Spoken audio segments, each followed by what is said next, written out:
Okay, let's work on another design just like I've said on the previous video. So you open your file. Now I'll be working on number 7 so that I will explain something that seems to be different from the previous PSD file. So you open it.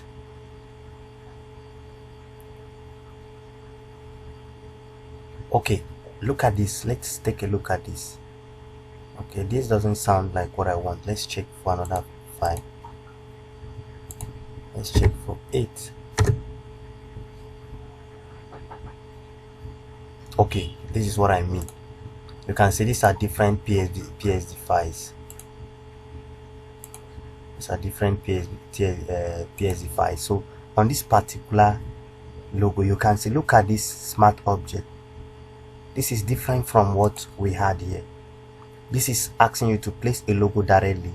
Why this is in a different case? So let's double click on this to place a logo and see what comes up.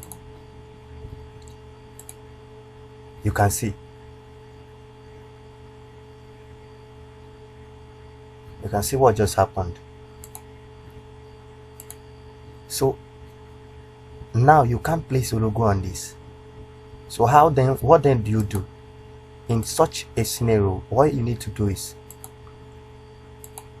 after you might have opened this, you locate where there's effect and double tap the smart object to place your logo so that you have 3 different openings.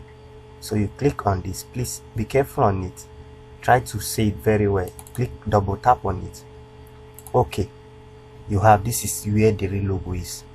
You see, these are other effects and this is where the presentation is. So it is the third one that you'll be placing a logo. So imagine if, okay, let's import a logo to it. Use your place. I'm sure you know how to place a logo now. So you click on this, you place it, you enter and you click Ctrl Save as usual. Allow it to load.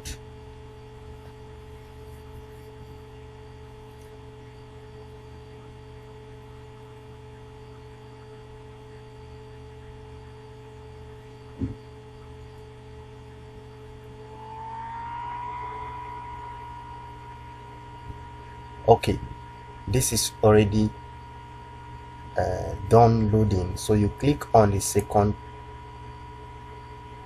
you can see the presentation is here already. And seeing the presentation here doesn't mean you already have it on the representation. The first, this is 1, this is 2, this is 3. The third one is you place a logo. Here is where the effect just popped up. So what you do on this very one, you save again.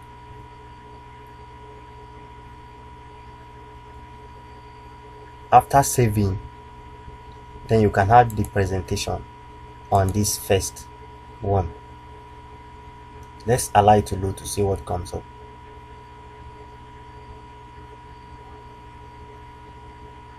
You can see. Okay, let's go. It seems to still be loading. Okay, it's on 83%.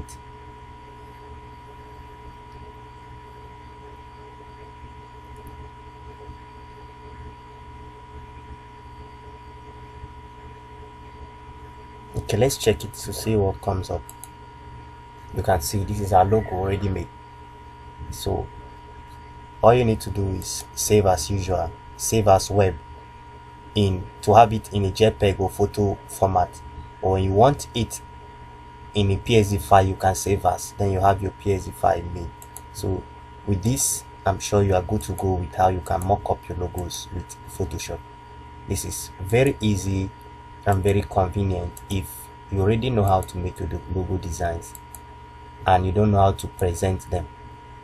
So this will bring us to the end of how mockups and logos are being presented using Photoshop. Thank you for your time.